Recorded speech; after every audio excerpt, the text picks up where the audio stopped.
Hi welcome back to my channel. ఈరోజు కథ నీవు హలే నా ఊపిరి 23వ భాగం ముగింపు భాగాన్ని వినేద్దాం. హనీ సంజు ఒడిలో నిద్రపోతుంది. సమీర్ హనీ తల మీద చెయ్యి వేసి ఏదో ఆలోచిస్తూ ఉంటాడు. సంజు సమీర్ని చూసి ఏం ఆలోచిస్తున్నావు అని అడుగుతుంది. ఏం లేదు సంజు, హనీ పెద్దయ్యాక తను కూడా ఇలానే పెళ్లి చేసుకుని అందరినీ వదిలి వెళ్ళాలి కదా అని అడుగుతాడు సమీర్. అంతే కదా అని అంటుంది సంజు. అమ్మో నా వల్ల కాదు సంజు, నేను హనీని వదిలి ఉండలేను అని అంటారు సమీర్.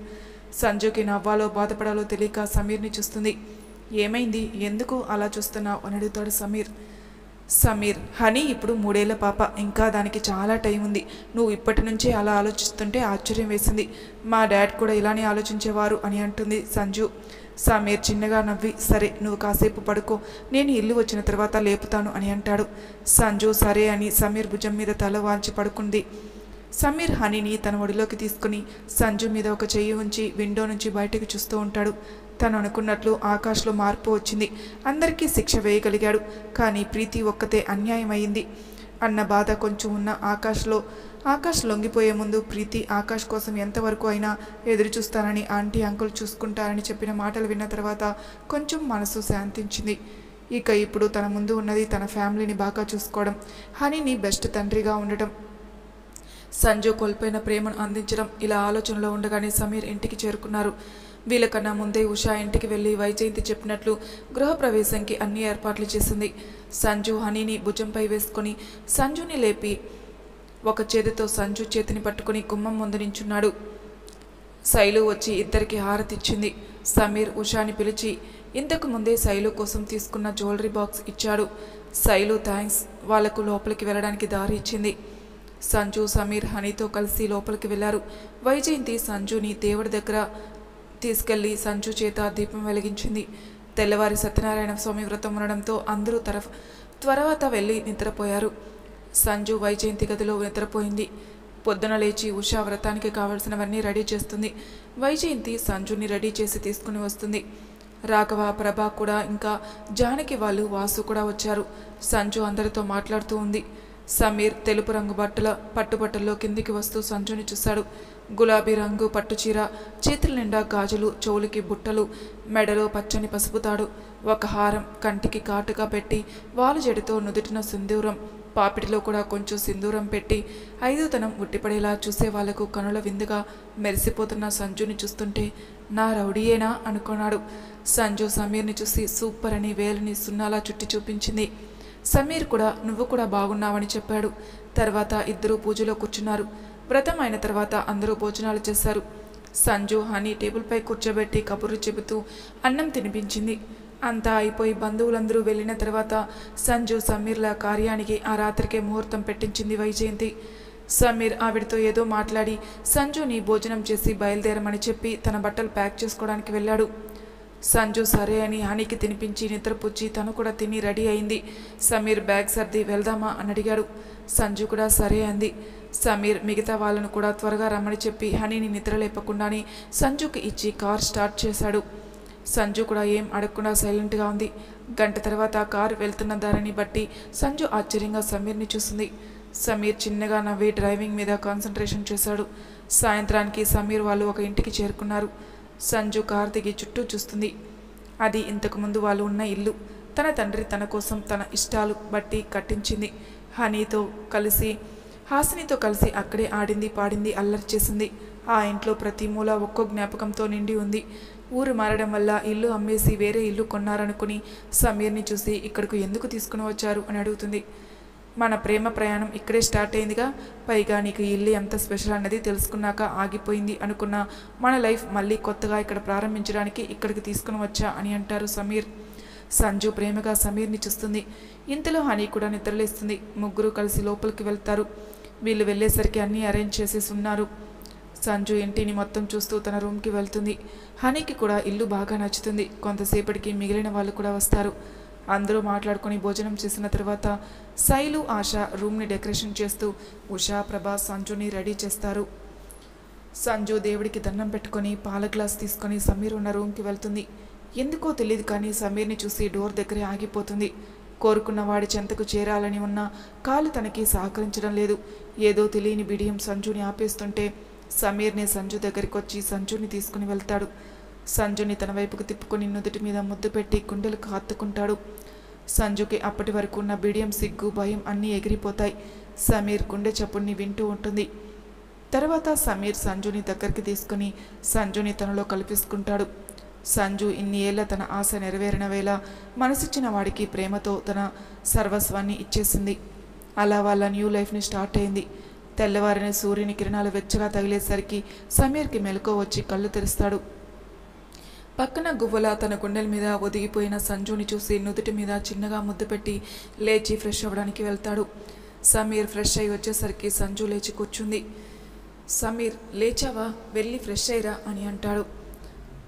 నేను వెళ్తాను, కానీ బ్యాగ్ నుంచి ఒక డ్రెస్ తీసివ్వవా అని అడుగుతుంది సంజు. సమీర్ అద్దంలో తలదువ్వుకుంటూ, ఎందుకు, చీర కట్టుకో అని అంటుంది. నాకు చీర కట్టుకోవడం రాదు అని అంటుంది సంజు. నేను కడతాలే, నువ్వు వెళ్ళి ఫ్రెష్ అయ్యిరా అని అంటాడు సమీర్. సంజు సమీర్ని అదోలా చూస్తూ, నీకు చీర కట్టడం ఎలా వచ్చు అని అడుగుతుంది. అమ్మ రౌడీ, పంచ కట్టడం వచ్చు, సో ఏదో అలా ట్రై చేసి కడదాం అనుకున్నా, అంతే, ఇంకేం లేదు అని అంటాడు సమీర్. అలా అయితే ఓకే అని ఫ్రెష్ అవ్వడానికి వెళ్తుంది సంజు. సమీర్ సంజుకి చీర కట్టి అద్దం ముందు నించోబెట్టి ఎలా ఉంది అని అడుగుతాడు. సమీర్ బుగ్గ మీద ముద్దు పెట్టి, ఇంత బాగుంది అని అంటుంది సంజు. అంత బాగుంటే బుగ్గ మీద కాదు ముద్దు పెట్టాల్సింది అని సంజు పెదాలని అందుకుని 2 నిమిషాలకు వదిలి వెళదామా అని అడుగుతాడు. సంజు సిగ్గుతో తల పక్కకు తిప్పుకొని సరే అని అంటుంది. ఇద్దరు కిందికి వస్తారు. ఒక 2 రోజులు అందరూ అక్కడే ఉండి తిరిగి సమీర్ వాళ్ళ ఇంటికి వెళ్ళిపోతారు. శ్రీనివాస్కి 14 ఏళ్ళు జైలు శిక్ష వేశారు. అలాగే మునికి కూడా ఆకాష్కి 1 సంవత్సరం పాటు జైలు శిక్ష వేశారు. శ్రీనివాస్, ముని ఇంతటికీ కారణం సంజు, హనీ అని వాళ్ళ మీద పగతో రగిలిపోతున్నారు. ఆకాష్ మాత్రం విడుదల కాగానే అందరికీ దూరంగా ప్రీతిని తీసుకుని వెళ్ళిపోవాలని నిర్ణయం తీసుకున్నాడు. కాలం ఎవరి కోసం ఆగదు అన్నట్లు ముందుకు సాగిపోతుంది. సంజు, హనీ, సమీర్నే ప్రపంచం అయిపోయారు. 4 నెలలు గడిచిపోయాయి. ఆశ, జానకి వాళ్ళతో ఆస్ట్రేలియా వచ్చేయమని చాలా బ్రతిమలాడంతో సమీర్ కూడా ఆశకు మళ్ళీ తల్లిదండ్రుల ప్రేమ దూరం కాకుండా వాళ్ళని అడిగాడు. వాళ్ళు సరే అన్నారు. రాము కూడా ప్రకాష్ కంపెనీలో వర్క్ చేయడానికి ఒప్పుకుంటేనే వాళ్ళతో వస్తానని చెప్పడంతో ప్రకాష్ తన కింద ఎంప్లాయీగా రాముని చూడడం ఇష్టం లేక ఆయనకు సగం వాటా రాసి పార్ట్నర్ చేసుకున్నారు. వాళ్ళ కంపెనీ కూడా చాలా సక్సెస్ అందుకుంది. వాసు కూడా చిన్నగా ఒక కంపెనీ స్టార్ట్ చేసి బాగానే ఎదిగాడు. శైలు వాసుకి ప్రపోజ్ చేసింది. ముందు అందరికీ చెప్పి శైలుకి ఓకే చెప్పాడు. 2 కుటుంబాలు వీళ్ళ పెళ్లికి 4 వారాలలో ముహూర్తం పెట్టించారు. ఒకరోజు సంజు హనీకి అన్నం తినిపిస్తూ సడన్గా కళ్ళు తిరిగి పడిపోయింది. హనీ గట్టిగా ఏడవడంతో రూమ్లో వర్క్ చేసుకుంటున్న సమీర్ హనీ ఏడుపు విని అక్కడికి వచ్చి సంజుని లేపడానికి ట్రై చేస్తాడు. సంజు ఎంతకీ లేకపోయేసరికి డాక్టర్ని పిలిచాడు. డాక్టర్ సంజుని చెక్ చేసి సంజు ప్రెగ్నెంట్ అని, చాలా వీక్గా ఉంది, కరెక్ట్ టైంకి ఫుడ్ అందించమని చెప్పారు. ఇంట్లో ఒక్కసారిగా సంతోషాలు చేరుకున్నాయి. హనీ ఏడుస్తుంటే సమీర్ హనీని దగ్గరికి తీసుకొని ఏడవద్దని, ఇంట్లోకి కొత్త బేబీ రాబోతుందని చెబుతాడు. హనీ కళ్ళు తుడుచుకొని, సంజు, ఆశా బాబు అంత ముద్దుగా ఉంటాడా అని అడుగుతుంది. సమీర్ నవ్వుతూ బంగారం అని అంటాడు. ఈలోపు సంజుకి స్పృహ వస్తుంది. సంజుకి కూడా ఈ విషయం చెబుతాడు. హనీ బెడ్ మీద దిగి సంజు స్టమక్ మీద చేయి పెట్టి, అమ్మ, తమ్ముడు ఇందులో ఉన్నాడంట అని అంటుంది నవ్వుతూ. సంజు నవ్వుతూ హనీని ముద్దు పెట్టి, అవునా బంగారం అని అంటుంది. సంజు తమ్ముడిలా క్యూట్గా ఉంటాడంట అని చెబుతూ ఉంటుంది. సంజు, సమీర్, హనీ మాట్లాడుకు నవ్వుతూ ఉంటారు. రాఘవ వాళ్ళకు కూడా విషయం చెబుతారు. అందరూ హ్యాపీగా ఫీల్ అవుతారు. కానీ ఆ వెనక ముంచుకొస్తున్న ప్రమాదం వీళ్ళు ఎవరూ ఊహించనిది. సంజుకి బేబీ పుడుతుందని సమీర్ చెప్పినట్టు నుంచి హనీ 1 నిమిషం కూడా కుదురుగా ఉండకుండా సమీర్ని, సంజుని 100 ప్రశ్నలు వేస్తూ సంజు చుట్టే తిరుగుతూ ఉంది. సమీర్ వాళ్ళు కూడా సంజుకి 2 గంటలకు ఒకసారి జ్యూస్ ఇస్తూ దగ్గరుండి ఫుడ్ పెడుతూ జాగ్రత్తగా చూసుకుంటున్నారు. వీళ్ళు ఇలా ఉండగానే రోజులు గడుస్తూ వాసు, శైలుల పెళ్లి రోజు వచ్చేసింది. సంజుకి అన్న పెళ్లిలో సందడి చేయాలని ఉన్నా ఎవ్వరూ సంజుని ఎటు కదలనివ్వకుండా ఒక చోట కూర్చోబెట్టేసి అక్కడ హనీని ఉంచారు. సంజు ఏ పని అయినా చేస్తే అందరికంటే ముందు హనీని, సంజుని తిడుతుంటే సంజుకి నవ్వాలో ఏడవాలో తెలియడం లేదు. వాసు, శైలుల పెళ్లి చాలా గ్రాండ్గా సంతోషంగా జరిగింది. వాసు సమీర్ ఇంటికి 2-3 ఇల్లు దాటిన తర్వాత ఒక ఇంటిని తీసుకున్నాడు. సంజు కూడా అందరూ దగ్గరలోనే ఉంటారని చాలా సంతోషంగా ఉంది. తర్వాత సంజు వాసుకి, శైలుకి హారతి ఇచ్చిన తర్వాత ఇద్దరు లోపలికి వెళ్ళారు. ఆ తర్వాత సత్యనారాయణ వ్రతం చేయించి మిగిలిన కార్యక్రమాలు కూడా జరిపించి సంజు వాళ్ళు ఇంటికి వచ్చేశారు. ముందే పెళ్ళికి వచ్చిన ఆశా వాళ్ళు వారం రోజులు ఉండి మళ్ళీ వెళ్ళిపోయారు. హనీ డల్గా హాల్లో కూర్చుని ఉంది. సంజు హనీకి ఫుడ్ పెట్టడానికి వచ్చి ఏమైంది బంగారం, ఎందుకు అలా ఉన్నావు అని అడిగింది. అమ్మ బేబీ ఎప్పుడు వస్తాడు అని అడిగింది. ఇంకా కొన్ని నెలలు ఆగాలి బంగారం అని అంటుంది సంజు. అంతవరకు లేదమ్మా, నేను బాబుతో బోలెడు కబుర్లు చెప్పాలి అని అంటుంది గడ్డం కింద 2 చేతులు పెట్టుకొని హనీ. ఓ అయితే నువ్వు బాబుతో ఎన్ని మాటలైనా చెప్పొచ్చు అని అంటుంది సంజు. హనీ కళ్ళల్లో ఒక మెరుపుతో ఎలా అని అడుగుతుంది. సంజు హనీ చేతిని పొట్ట మీద పెట్టుకుని నువ్వు లోపల ఉన్న బేబీకి ఎన్ని మాటలైనా చెప్పొచ్చు బేబీ వింటాడు అని చెబుతుంది. నిజంగానా అంటుంది హనీ. హనీ అని అంటుంది సంజు. అయితే సరే అని అంటుంది హనీ. సంజు నవ్వుతూ హనీకి ఫుడ్ పెడుతుంది. హనీ బేబీ అని పిలుస్తూ తనకు వచ్చిన రైమ్స్ పాడుతూ ఉంటుంది. సంజు నవ్వుకుంటూ బేబీ బయటకు ఎప్పుడు వస్తుందా అని నాకు కూడా ఉంది బంగారం, మీ ఇద్దరి బాండింగ్ చూడాలని ఉంది అని అనుకుంటుంది. రోజులు అలా గడుస్తున్నాయి. సంజుకి 6 నెలలు వచ్చేసరికి ఇంట్లో ఎవరు కాలు కూడా కింద పెట్టనివ్వకుండా చూసుకుంటున్నారు. ఒకరోజు హనీ సంజు పొట్ట మీద చెయ్యి ఉంచి ఏదో చెబుతుంటే దానికి బేబీ రెస్పాండ్ అయినట్టు చిన్నగా కిక్కిచ్చాడు. సంజు ఉలిక్కిపడింది. సమీర్ లోపలికి వచ్చి సంజు ఫేస్ చూసి ఏమైందని కంగారుగా అడిగాడు. సంజు నవ్వుతూ ఏం లేదు సమీర్, హనీ మాటలకు బేబీ రెస్పాండ్ అవుతుందని అంటుంది. సమీర్ ఏంటి అని అంటాడు. సమీర్ కావాలంటే నువ్వు కూడా చూడు అని సమీర్ చేతిని తన పొట్ట మీద పెడుతుంది. హనీ మళ్ళీ ఏవో చెబుతూ సంజు బేబీ బంప్ మీద చేయి పెట్టగానే లోపల ఉన్న బేబీ మళ్ళీ కిక్కిస్తుంది. సమీర్ ఆ కిక్ని ఫీల్ అవుతూ హ్యాపీగా సంజుని చూస్తాడు. హనీ అయితే బెడ్ మీద కేంతతో నవ్వుతుంది. సమీర్ హనీని దగ్గరికి తీసుకుని బంగారం బేబీకి నువ్వంటే చాలా ఇష్టంలా ఉంది, నువ్వు బేబీని ఎలా చూసుకుంటావు అని అడుగుతాడు. అమ్మ నన్ను చూసుకుంటుంది కదా అలా అని అంటుంది హనీ. సంజు సమీర్ ఇద్దరూ ఒకేసారి హనీ బుక్కు మీద ముద్దు పెట్టి మా బంగారం అని అంటారు. అలా సమీర్ హనీ సంజు ఒడిలో తలపెట్టుకుని కాసేపు మాట్లాడుకుంటూ ఇద్దరు అలానే నిద్రపోతారు. సంజు నిద్రపోతున్న సమీర్ హనీల తల మీద చెయ్యి వేసి నిమురుతూ నా వరకు నాకు 3 పిల్లలని లోపల ఉన్న బేబీకి చెప్పినట్లు అంటూ మీ నాన్న కూడా పైకి కనిపించినంత పెద్దవాడు కాదు, మీ నాన్నలో అల్లరి చేసే చిన్న పిల్లాడు ఉన్నాడు, ఇన్నేళ్ళు ఆ పిల్లాడు చీకట్లో ఉండిపోయాడు, ఇప్పుడిప్పుడే మళ్ళీ బయటకు వస్తున్నాడు, రేపు నువ్వు కూడా బయటకు వస్తే మీ 3 నేను ఆపగలనా అని అనుకుంటుంది. సమీర్కి కొంతసేపటికి మెలకువ వచ్చి తననే చూస్తున్న సంజుని చూసి అయ్యో అలానే నిద్రపోయామా సారీ అని తను లేచి హనీని పక్కన పడుకోబెట్టి సంజుని సరిగ్గా పడుకోబెట్టి బ్లాంకెట్ కప్పుతాడు. తను కూడా పడుకుంటాడు. సంజు సమీర్ గుండెల మీద తలపెట్టి నిద్రపోతుంది. అలానే హనీ కూడా సమీర్కి మరోవైపు చుట్టుకొని పడుకుంటుంది. సమీర్ ఇద్దరిని చెరువు వైపు చెయ్యి వేసి పట్టుకొని తల నిమురుతూ ఏ క్షణాన నా జీవితంలోకి వచ్చారో అప్పటి నాలో నిండిపోయారు. ఒకరు తన నవ్వులతో నాలో బ్రతకాలని ఆశ చిగురించేలా చేస్తే మరొకరు కొండంత ప్రేమతో నా గమ్యాన్ని చూపించారు. ఇప్పుడు మరొకరు మాతో చేరి మా బాధ్యతలను పెంచబోతున్నారు అనుకుని ప్రశాంతంగా నిద్రపోతాడు. 7వ నెల రాగానే సంజుకి సీమంతం చేసి వాసు వాళ్ళ ఇంటికి తీసుకుని వెళ్లారు. సమీర్ రోజు ఉదయం సాయంత్రం వెళ్ళి సంజుని చూసి కాసేపు మాట్లాడి వస్తున్నాడు. హనీ అయితే సంజు దగ్గరే ఉంది. రాఘవ ప్రభా వాళ్ళకు కూడా హనీ ఎంతగా అలవాటైందంటే ఎవరికి హనీ హాసిని కూతురని అనిపించినంతగా. వాసు కూడా హనీతో కలిసి చిన్న పిల్లాళ్ళ బిహేవ్ చేస్తూ ఆ ఇల్లు సందడిగా మారిపోయింది. ఈ ఆనందంలోని మరో స్వీట్ న్యూస్లా శైలు ప్రెగ్నెంట్ అన్న విషయం అందరి ఆనందాలను రెట్టింపు చేసింది. అలా సంజుకి నెలలు నిండిపోయి డెలివరీ డేట్ కూడా దగ్గర పడింది. ఇటు ఆకాష్కి జైలు శిక్ష పూర్తయింది. ఇంటికి కూడా వచ్చేశాడు. తన కంపెనీలో సగం వాటా అనాథాశ్రమకానికి రాసేశాడు. ప్రీతి కూడా ఆకాష్ నిర్ణయంతో ఏకీభవించింది. ఇద్దరూ కలిసి అందరికీ దూరంగా వెళ్ళిపోవాలని నిర్ణయం తీసుకున్నారు. ఫ్లైట్ టికెట్స్ బుక్ చేసుకుని హనీని ఒకసారి చూసి వెళ్దామని అనుకుని హనీ దగ్గరికి బయలుదేరారు. అదే రోజు జైల్లో ఎవరో ఆఫీసర్ రిటైర్మెంట్ ఫంక్షన్ ఉంటే ఆ హడావిడిలో వాళ్ళు ఉండగా శ్రీనివాస్ ముని తప్పించుకున్నారు. ఇద్దరి పగ ఒకటే, సంజుని హనీని చంపడం. అలా వాళ్ళు సంజు గురించి తెలుసుకుని వాసు ఇంటికి బయలుదేరారు. ఆ రోజే ప్రభాస్ సంజుని హనీని శైలుని 3 ఇంట్లో ఉంచి సంజుకి నార్మల్ డెలివరీ జరిగి తల్లి బిడ్డ క్షేమంగా ఉండేలా చూడమని గుడికి వెళ్ళి దేవుణ్ణి మొక్కుకుంది. తిరిగి వస్తుంటే ఒక సాధువు కనిపించి ప్రభాని చూసి అసలు పరీక్ష ఇప్పుడే మొదలైంది, నీ బిడ్డ పెద్ద ప్రమాదంలో చిక్కబోతుంది, వెళ్ళి కాపాడుకో అని చెబుతారు. ప్రభా ఆ మాటలు వినగానే భయపడిపోతూ ఇంటికి బయలుదేరుతుంది. హనీ గార్డెన్లో ఆడుకుంటూ ఉంటే సంజు పక్కనే కూర్చొని చూస్తూ ఉంటుంది. ఇంతలో ఇంటి ముందు ఏదో కారు ఆగడం. సంజు అటువైపు చూస్తుంది.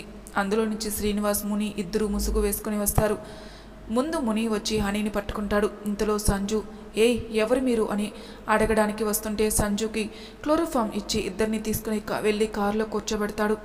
అప్పుడే అక్కడికి వచ్చిన ఆకాష్ వాళ్ళు సంజు వాళ్ళని కారులో ఎక్కించడం చూసి హనీ అరుపులకి వాళ్ళ దగ్గరికి వెళ్ళబోయేంతలో ముని కార్ని ముందుకు పోనిస్తాడు. బావా ఎవరు వాళ్ళు సంజుని పట్టుకొని వెళ్తున్నారు అని కంగారు పడుతుంటే ఆకాష్ ఏమో ప్రీతి నేను ఫేస్ చూడలేదు, నువ్వు ఒక పని చేయి, వెంటనే సమీర్కి విషయం చెప్పు, రమ్మని చెప్పు, నేను జీపీఎస్ ఆన్లోనే ఉంచుతాను, మీరు నేను ఎటు వెళ్తున్నది చూసి రండి అని చెప్పి కార్ స్టార్ట్ చేసి మళ్ళీ ప్రీతిని చూసి ఎందుకైనా మంచిది అంబులెన్స్ని తీసుకురండి అని కార్ స్టార్ట్ చేసి వాళ్ళను ఫాలో అవుతాడు. ప్రీతి ఇంట్లోకి వెళ్ళే లోపే ప్రభా వచ్చి ఏమైంది ప్రీతి, ఎందుకు కంగారుగా ఉన్నావు అని అడుగుతారు. సంజు విషయం చెప్పి సమీర్కి కాల్ చేసి విషయం చెప్పి త్వరగా రమ్మని చెబుతుంది ప్రీతి. ప్రభా సంజుని హనీని తీసుకుని వెళ్లారు అనగానే ఏడుస్తూ అయ్యో దేవుడా ఎంత పని జరిగింది, నా బిడ్డ మనవరాలు క్షేమంగా ఉండేలా చూడవయ్యా అని వేడుకుంటుంటే ప్రీతి ఆవిని ఓదార్చాలని అంబులెన్స్కి కాల్ చేస్తుంది. ఇంతలో శైలు అక్కడికి వస్తుంది. విషయం తెలియగానే ఏడుస్తూ వాసుకి రాఘవ్కి ఫోన్ చేస్తుంది. వాళ్ళు కూడా వెంటనే బయలుదేరుతారు. సమీర్ కంగారుగా కారులో బయలుదేరి సంజు హనీని తీసుకుని వెళ్ళవలసిన అవసరం ఎవరికి ఉందని ఆలోచిస్తుంటే సమీర్ వెంటే శ్రీనివాస్ మైండ్లో మెదిలి జైలుకి ఫోన్ చేసి వాళ్ళ గురించి అడుగుతాడు. అక్కడ వాళ్ళకు కూడా అప్పుడే విషయం తెలిసి శ్రీనివాస్ ముని తప్పించుకున్నారని చెబుతారు. సమీర్ షెట్ అనుకుని ఛీ ఇంత జరిగినా మీరు మారకుండా ఇంతకు తెగించారు, వాళ్ళకి చిన్న గాయమైన కన్న తండ్రిని కూడా చూడను అని అనుకుంటాడు. ఆకాష్ నెంబర్ ద్వారా సమీర్కి లొకేషన్ షేర్ చేస్తాడు. సమీర్ వెంటనే ఆకాష్ ఉన్న ప్లేస్కి స్టార్ట్ అవుతాడు. వాసు ఇంటికి వచ్చి ప్రీతిని తీసుకొని ఆకాష్ వెళ్ళే రూట్లో వెళ్తాడు. ముని శ్రీనివాస్ ఇద్దరూ కలిసి సంజు హనీని తీసుకుని కన్స్ట్రక్షన్ జరుగుతున్న బిల్డింగ్లోకి తీసుకుని వెళ్తారు. సంజుని హనీని ఒక పక్కన ఉంచుతారు. ఆకాష్ ఫాలో అవ్వడం ముందే చూడడంతో వేరే వాడి దగ్గర కొట్టేసిన ఫోన్ నుంచే వాళ్ళ గ్యాంగ్కి ఫోన్ చేస్తాడు ముని. వాళ్ళు అక్కడికి దగ్గరలో ఉండడం అక్కడికి వస్తారు. ఆకాష్ కూడా కార్ పార్క్ చేసి లోపలికి వెళ్తాడు. శ్రీనివాస్ ఆకాష్ని చూస్తూ రారా నీకోసమే వెయిటింగ్ అని అంటూ ముందుకు వచ్చి నేను కట్టుకున్న కోటను ఒక్క పూటలో కూల్చేశావు అని ఆకాష్ మీదకి వెళ్ళబోతాడు. కానీ ఆకాష్ తప్పించుకుంటాడు. ముని ఆకాష్ మీద దాడి చేస్తాడు. ఆకాష్ వాడి నుంచి తప్పించుకొని శ్రీనివాస్ని చూస్తూ మీకు నష్టం జరిగింది నా వల్ల, మరి వీటితో ఏమిటి సంబంధం లేని వాళ్ళని ఎందుకు తీసుకుని వచ్చారు అని అడుగుతాడు. ఈ కథకు మూలం ఈ ఇద్దరే కాబట్టి అని అంటారు. తప్పు చేస్తున్నారు, వాళ్ళకి ఏం జరిగినా సమీర్ మిమ్మల్ని కన్న తండ్రి అని కూడా చూడకుండా నిలువున చీరేస్తాడు. సమీర్ వరకు ఎందుకు, నా బిడ్డ జోలికి వస్తే నేనే మీ అంత చూస్తాను అని అంటాడు. శ్రీనివాస్ నవ్వుతూ బాగుందిరా, ఇంతకు ముందేమో బిడ్డను చంపమని ఇప్పుడు దాని జోలికి వస్తే చంపేస్తానని అంటున్నావు అని అంటాడు. ఆకాష్ అప్పుడు మీ మాయ మాటలతో నా కళ్ళు మూసుకొని పోయాయి, కానీ ఇప్పుడు అలా కాదు, నా బిడ్డ జోలికి వస్తే చంపడానికి చావడానికి నేను సిద్ధంగా ఉన్నాను అని అంటాడు. ఇంతలో సమీర్ వాళ్ళు కూడా అక్కడికి వస్తారు. సమీర్ సంజు దగ్గరికి రాబోతే శ్రీనివాస్ సంజుకి గన్ గురిపెట్టి ఎక్కడికి రా వస్తున్నావు, పెళ్ళాం రాగానే కన్న తండ్రి అని కూడా చూడకుండా నన్నే జైలుకి పంపిస్తావా అంటాడు. మీరు తప్పు చేశారు, మీకు శిక్ష పడింది, ఏదైనా ఉంటే మీరు నేను తేల్చుకుందాం, అంతేకాని నా కూతురు భార్య జోలికి వస్తే నేను ఊరుకోను అని అంటాడు. ఏంట్రా ఇద్దరు నా కూతురని ఓ చచ్చిపోతున్నారు, సరే మీ ఇద్దరి ప్రాణాలు దీని మీద ఉన్నాయి కదా, దీనినే ముందు వేసేస్తా అని హనీని ముని వైపు విసురుతాడు. ముని హనీని పట్టుకుని బిల్డింగ్ అంచుకు వెళ్తూ ఉంటాడు. సమీర్ ఆకాష్ గట్టిగా అరుస్తూ ముని వైపు వెళ్తుంటే ముని దగ్గరికి వస్తే దీన్ని ఇక్కడి నుంచి విసిరేస్తానని అంటాడు. హనీ డాడీ అని గట్టిగా ఏడుస్తూ సమీర్ వైపు చేతులు చాపుతుంది. హనీ ఏడుస్తూ ఉంటే సమీర్ గుండె వేయి ముక్కలైనట్లు ఉంటుంది. ముని అలా అలా చివరకు వచ్చేసి హనీని విసిరేస్తాడు. అనగా ఆకాష్ ముని కాలు మీద తంతాడు. సమీర్ వెంటనే హనీని వాడి చేతిలో నుంచి లాగేసుకుంటాడు. ముని ఆ బిల్డింగ్ మీద నుంచి కిందికి పడి తల పెద్ద రాయికి తగులుకొని అక్కడికక్కడ చనిపోతాడు. ఇదంతా చూసిన శ్రీనివాస్ హనీకి గన్ గురిపెట్టి కాల్స్తాడు. అప్పుడే స్లోలోకి వచ్చిన సంజు అది చూస్తుంది. సమీర్ హనీకి బుల్లెట్ తగలకుండా హనీని పట్టుకుని వెనక్కి తిరుగుతాడు. ఇదంతా చూసిన సంజు బుల్లెట్ సమీర్కి దిగుతుందనుకుని గట్టిగా సమీర్ అని అరుస్తూ కళ్ళు మూసుకుంటుంది. గన్ పేలిన శబ్దం వచ్చిన తనకు ఏమీ అనిపించకపోవడంతో సమీర్ తాను చూసుకుని హనీని చూస్తాడు. ఇంతలో ప్రీతి గట్టిగా బావా అని అరుస్తూ ఏడుస్తూ ఉంటే సమీర్ వెంటనే వెనక్కి తిరుగుతాడు. సంజు కూడా కళ్ళు తెరిచి చూసి షాక్ అవుతుంది. సమీర్కి బుల్లెట్ తగులుతుంది అనగా ఆకాష్ వాళ్ళకు అడ్డుగా నించుంటాడు. బుల్లెట్ ఆకాష్ గుండెల్లోకి దిగుతుంది. ఆకాష్ కింద పడగానే ప్రీతి పరిగెత్తుకుంటూ వెళ్ళి ఆకాష్ని పట్టుకుని ఏడుస్తుంది. సమీర్ కూడా ఆకాష్ దగ్గరికి వస్తాడు. ఆకాష్ సమీర్ చేతిలో ఉన్న హనీని చేతిని పట్టుకుని ముద్దు పెట్టుకుని సమీర్ని చూసి ఐఆమ్ సారీ రాని హనీ జాగ్రత్త అని అంటాడు.